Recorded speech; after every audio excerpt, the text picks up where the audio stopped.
Фитоэкспертиза семян – важнейший элемент контроля наряду с определением энергии роста и других показателей. Она позволяет предвидеть возможную поражаемость сельхозкультур болезнями, повышая тем самым сохранность и качество будущего урожая.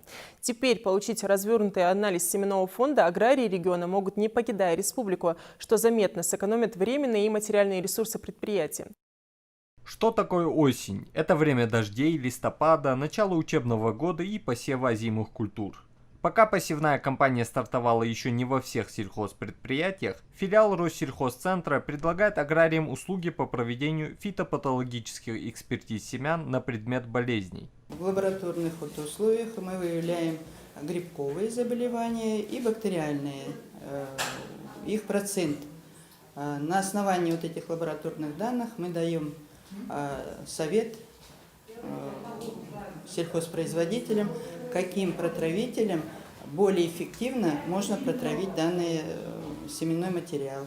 Это во избежание во время вегетации вспышек заболеваний уже в поле. Сама по себе фитоэкспертиза – сложный и длительный процесс, включающий в себя множество тестов. Септориоза, вот 5 штук насчитали уже.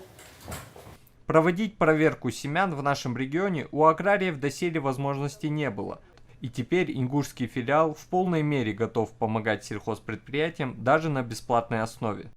Семена – это залог здорового урожая.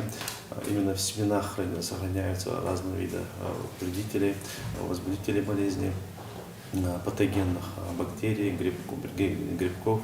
И поэтому из-за важности этих анализов мы в этом году начали проводить фитоэкспертизы семян. Именно фитоэкспертиза у нас идет как в рамках выполнения бюджетной деятельности. Это, в основном мы будем первый год и на бесплатной основе делать, а так это платно. С конца августа в Россельхозцентр обратились 6 агрокомплексов. Первыми были аграрии опытно-производственного хозяйства Нестеровское. Результаты проверки их семян на наличие грибковых и других болезней уже известны. После проведения экспертизы результаты рекомендаций от Россельхозцентра передаются заказчику, чтобы он был в курсе патологии посевного материала и на раннем этапе мог их устранить.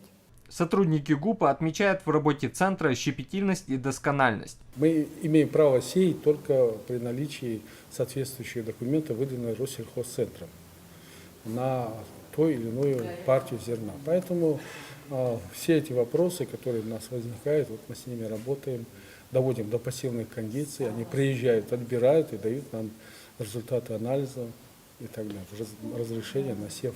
Это серьезный шаг для нашего региона, потому как до нынешнего момента аграриям приходилось выезжать за пределы для проведения экспертизы.